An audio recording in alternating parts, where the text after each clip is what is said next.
Hey, what's up? My name is Dyro, and you're watching Toasted.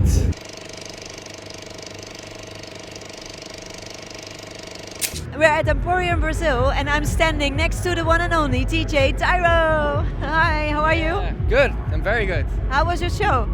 It was it was a lot of fun. You know, I don't play in Holland often, and it was really good. I had a lot of fun, and the crowd was really into it. So yeah, success. Okay, I bet you're not here often, you say, but you're more in Asia, I heard, and yeah, you need 10 bodyguards around you. Well, I mean that's not everywhere, of course. Like I'm just a normal guy, but like I was in India like a week ago, and in India it's crazy. Obviously because I used to tour with Hardwell a lot, Yeah. so people in India know me because of Hardwell. So I was there for like the second time in the last 10 years, and it was crazy. Like we actually needed bodyguards because it was crazy. People were like zombies, like reaching for Crawling all over you. Yeah. I mean, but that's not everywhere, you know. It's like normally, yeah, people are, you know, respectful. Relaxed. I mean, not that India isn't respectful, but they're really happy that I was there, you know. Yeah, they're really outgoing. I think they just are, and Yeah. when you're there, then they're really enthusiastic, and they just want to show you. That's great. Exactly, yeah, it was awesome. I mean, it felt good, you know, they have so many fans.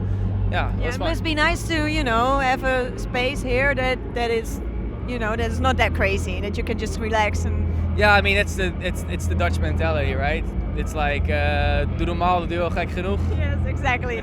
Be normal, then you're crazy enough. Yeah, exactly. So, I mean, and that's the crowd too. Like, everybody's just having fun, acting normal, and it's great. Yeah, you did. Where did your name come from? I wanted to know. So, my artist name is Dyro, D-Y-R-O, and my real name is Jordy. Yeah. And if you just So? if you rearrange the letters Jordy, you get Dyro, and then without the J. It's very simple. It's actually too simple to think about it. Almost, right? You have I to mean, be genius to, you know. I wanted an artist name that had to do with my actual name, you know. So and that it just became what it was. Oh, I like it. It's a good name. It's a good Thank you. DJ name.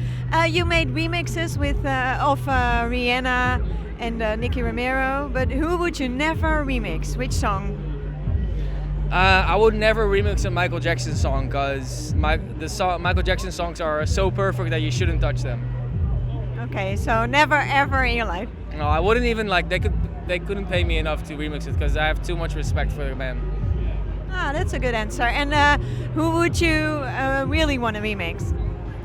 Oh wow.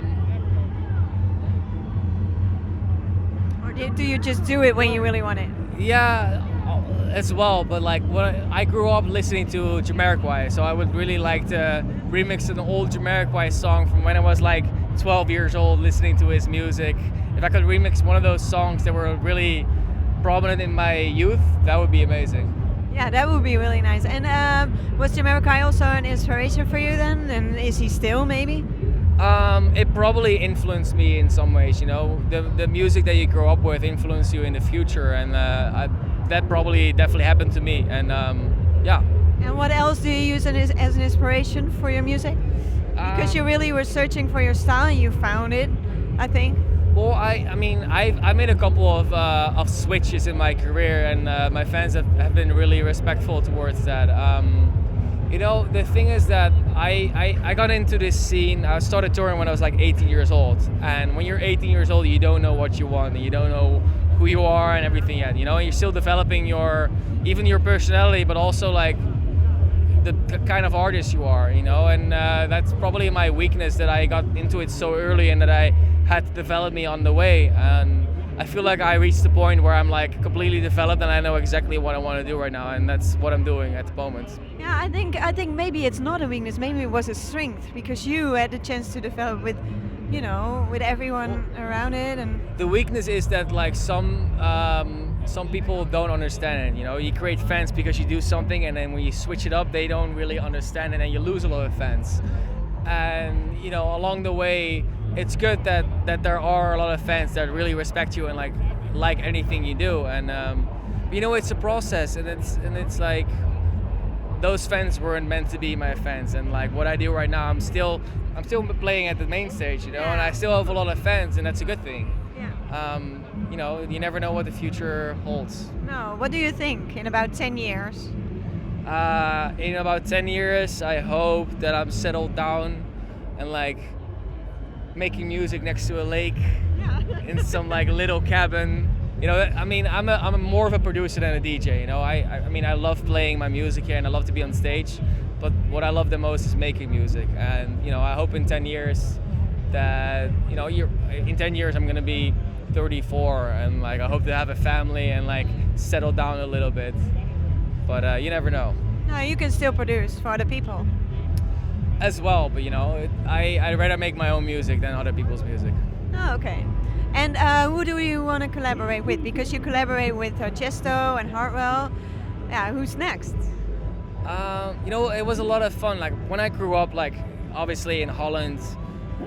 The thing with Holland is because dance music is so prominent in our culture, you have like people to look up to. Chesto is like a very cultural person in Holland, and Hardwell as well. He's becoming it at the moment. To be able to work with those guys is like a huge honor, you know. It's a lot of fun. But I'm at a point right now, like I really love that I work with them, but at this point, I only want to collaborate with people that I actually feel like I can learn something from, you know. Not that I can't learn anything from Chesto. Like Chesto is great, and I could learn a lot from him still. But like creativity-wise, I think there's like better fits for me along the way, and it's just figure them out at the moment. Because Martin Garrix is not an option. I read that you know your styles are so different, and but maybe you can invent something really new, or is that not really what you would like to do? Well, yeah, it's always interesting. Like I'm in the studio with Martin like from time to time because he lives very close to me. I've said that in the interview that you read as well. He lives very close to me, and like every once in a while, like we hang out, and then like you end up in the studio one way or another, and it's a lot of fun. But like, it's never like a song that should be released by one of us. And like if it's not us deciding it, it's definitely either my or his manager deciding it. Yeah. It's just not a great fit. But like there's definitely other possibilities of collaborating on the background with each other, you know. And I don't think people. You inspire each other, actually. 100%. You know, he helps me, I help him. But I don't think a lot of people should know about that. That's like your personal circle of people that you trust. Ah, that's a good thing to have those people around. Definitely. And you studied as an engineer. Yes. And did you finish that one?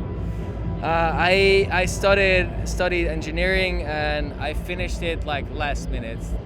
Oh my God! Because I was reading and I was like, you studied engineering and together with being a DJ. How did you do that? Well, the thing was, like, I was in school, and like my label manager right now was in my class like 6 years ago, and you know, I was like a normal kid in school just making music for fun, and at one point it got so extreme that I would like skip classes to make music, which was weird, but like that's just what I wanted to do at that point. And then when I was in my 4th year of my study, I had my big break with Hardwell, who found me, and it was hard, you know, because he took me on tour, and it was like my chance to make it big. And as a 19-year-old kid, like you only care about that and not about your study, right? Yeah. So I was in my exam year. I had like 3 years behind me, almost 4 years, and I was touring. And I didn't go to school anymore, but I mean, obviously you still have to do your exams, so they don't care if you're there or not. If you make your exams, you make it. So I was literally flying in and out of Holland, like do a show, and then after the show, don't sleep, get on a plane, be in Holland at 9 a.m. and then do an exam. And you made it. Well, in the first place, it didn't work. I failed at first, and then they were like, you have to do a year over, and I was like, no, I'm not gonna do that. Like I really don't care. And when because I never told them what I was doing, but when they understood my situation, they were like a little bit more accepting. And then I did it in like 2 weeks. I redid everything, and then I got my degree, and I moved on. It was a must for my parents. Yeah, I can imagine. Your parents always want you to be safe and like, you know, have a decent future, even if music is not going to work out for you, and if, you know. Well, I think that's not a bad thing, and I think they can be really proud of you that you combined those two things. I think it's crazy. Who do you think is the best DJ? You know, there's a lot of opinions about who is the best DJ or who isn't, but I think that it's but only for your feeling. It doesn't have to be the best of the best. It's in your style or whatever. I think it's impossible to choose somebody. I think it's like nowadays, you know, back in the day in Holland, DJs were DJs and they were all playing the same songs because DJs didn't make their own music, you know. But nowadays, it's like you're an artist, so you can't really say who is the best because everybody is in their own field. Everybody is their own artist. Like, you wouldn't say like who is the best painter in the world. You wouldn't say like, oh, Van Gogh or Rembrandt is the best. They all had their own specific area where they were the best in. And I think with music nowadays, it's the same thing. It's impossible to choose who is the best. I mean, there's definitely like who is the most popular. You know, you have Dimitri Vegas, like Mike and Hardwell, who are at the moment still the most popular DJs in the world, but it's like, it's questionable if that's actually the best, you know? Yeah, I agree. Yeah, so that's my opinion. Good opinion. And what is your biggest dream? My biggest dream is that within the next 10 years, I'm doing like okay where I can like relax for the rest of my life, settle down, start a family, and, you know, make music for the rest of my life, because that's what I want to, like, what I really love. And like, I love my friends, I love my family. That's the most important things in my life, and that's something I've learned being away for so many years and so many days. I've learned that family and friends is the most important thing. So I want to settle down within the next 10 years and like spend more time with them. Yeah, well, that's good to hear. Great. I wish you all the best. Thank Good you. luck, and maybe see you next time. See you next time. Bye.